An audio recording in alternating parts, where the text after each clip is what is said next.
Tommy with Elevation Every Weekend. Welcome back to the channel. In today's video, we're going to do a quick first look of the Borealis Flume. The Flume is the alloy frame, value-minded offering from Borealis Fat Bikes. Borealis says that the Flume is the best value fat bike on the market, and personally, I think they might be correct. In this video, I'm going to go over this bike's design features and part spec in detail, and that's leading up to more videos yet to come on this bike's actual performance in a variety of conditions and configurations. But first, just a few details on the company itself. Borealis Fat Bikes is the only company that I'm aware of that is dedicated solely to fat bikes. And they've been doing this for over 10 years now. And seeing that their website is fatbike.com, you know they were in this segment really early. Borealis also has a distinction of producing the very first carbon fat bike for mass consumption. However, as time has gone on, they have expanded their line, such as the Flume you see here today. Borealis also has the distinction of being the longtime title sponsor of the Fat Bike Worlds, so it's safe to say that the people at Borealis are dedicated to fat bikes. Steve, the owner of Borealis, reached out to me in late 2022, which led to me having the opportunity to test the flagship carbon Crestone as well, and also do some in-depth testing of a wide range of terrain tires, which is a company separately owned by Steve since July of last year. And those videos are also linked down below. When I was having discussions with Borealis on testing those products, they had also made a Flume available to me on loan. However, I had already targeted one of these bikes for purchase for my own long-term use, so I actually did decide to go ahead and buy this bike at that time. So this is actually my own bike that I did purchase through their website. Now, as a matter of full disclosure, Borealis did offer to help me out and give me a discount on this bike, so I just want to make that clear. In a future video, I will take you through the ordering process of this bike on the super cool Borealis website, and at that time I will go into more detail on why I chose to add this bike to my fat bike quiver and what I have planned for it. So at this stage, let's dig into this bike and have a quick look at it. So the Flume is made from lightweight 6000 series aluminum and features a 5-year warranty. This bike is designed to be lightweight and durable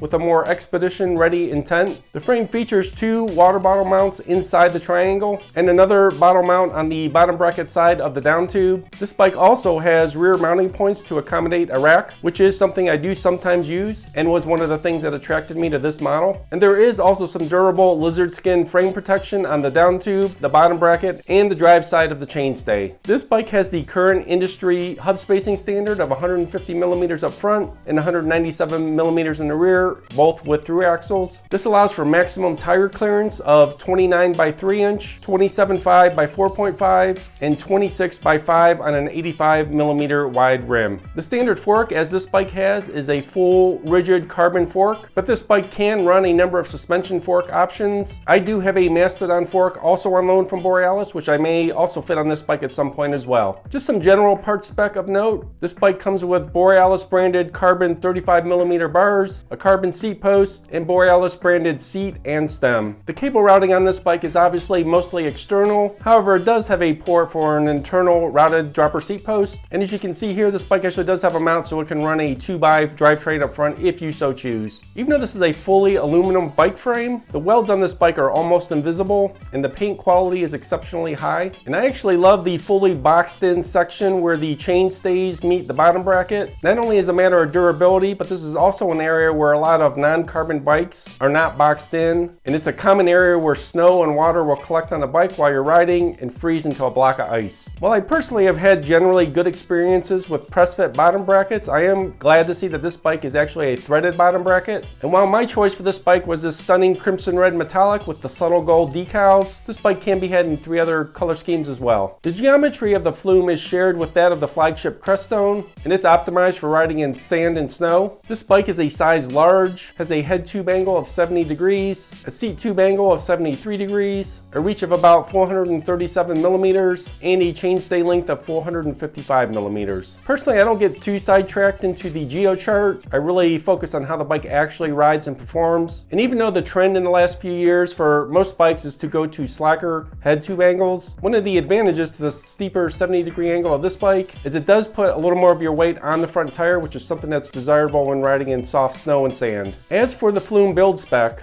The base spec of this bike is a SRAM NX 1x12 drivetrain, SRAM Level T brakes, Sun Ringlay mule-foot wheels, which I've used elsewhere and are proven to be durable. You can get all this for $1,850, and that's for a bike that comes in under 30 pounds, right at 29 pounds. I made two significant, but I feel very cost-effective upgrades to my build. I went with the SRAM GX 1x12 drivetrain, which definitely saves a little weight, I think shifts a little bit better, and most importantly is a little more future-proof on the rear hub.